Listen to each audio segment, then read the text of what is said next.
Shalom, perkenalkan, nama saya adalah Jonathan Triksi. Saya berasal dari kelompok Catholic Family Ministry dan saya juga tergabung dalam organisasi UCAT Indonesia, yaitu organisasi yang khusus untuk membentuk para katekis awam muda Katolik. Bapak Ibu, izinkan hari ini saya membawakan satu renungan singkat. Renungan singkat hari ini merupakan jawaban dari satu pertanyaan.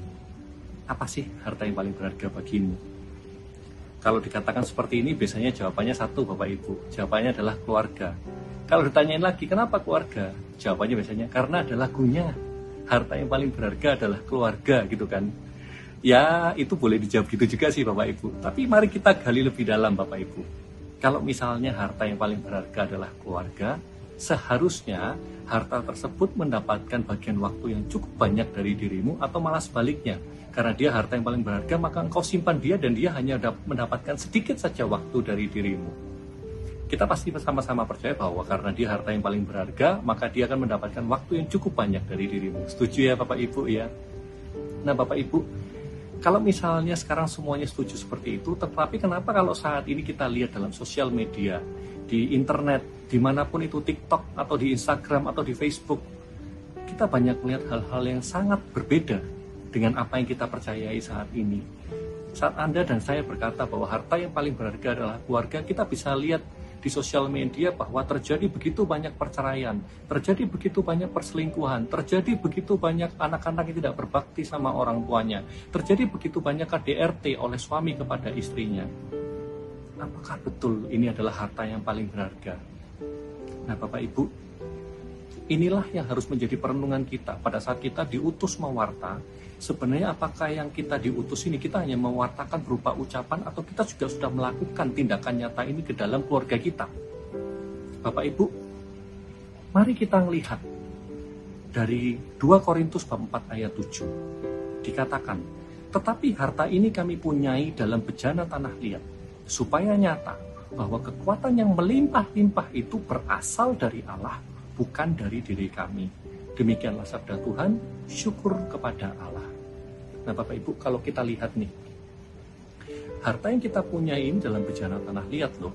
Kenapa kok dikatakan dalam bejana tanah liat? Karena pada masa itu, memang semua orang menyimpan hartanya itu dalam bejana tanah liat. Dan ini boleh diartikan secara literal. Tetapi dalam Alkitab kali ini kita juga harus melihat arti alegorinya. Yaitu apa?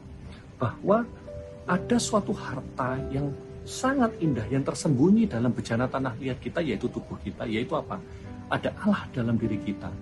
Dan Allah adalah kepenuhan kasih, Bapak Ibu.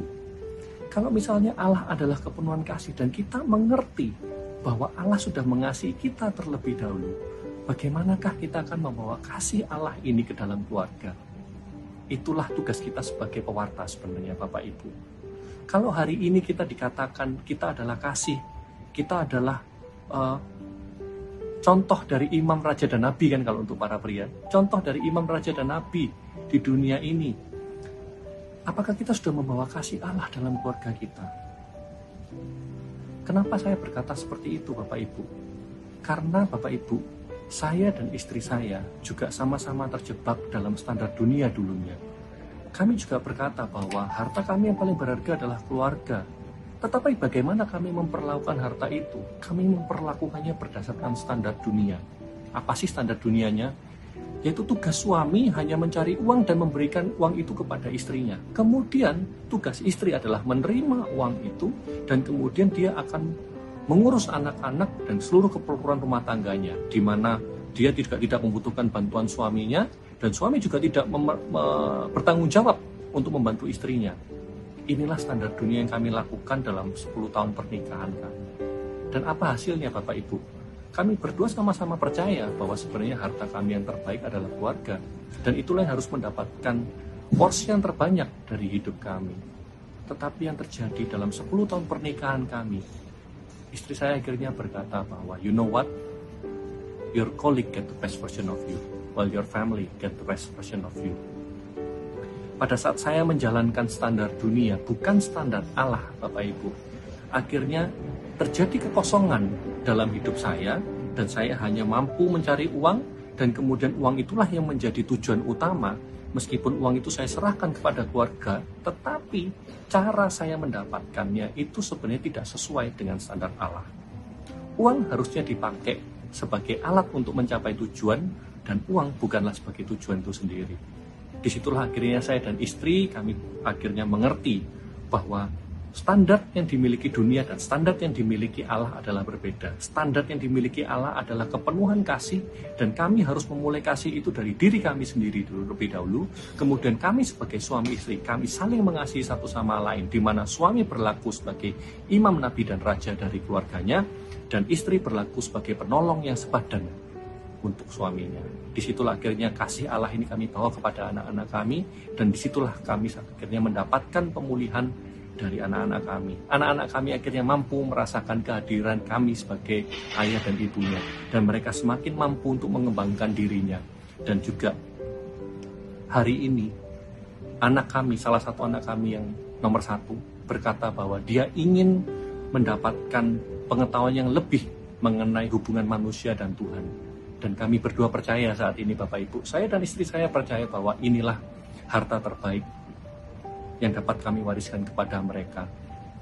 Harta yang terbaik yang kami miliki dari Tuhan adalah kasih.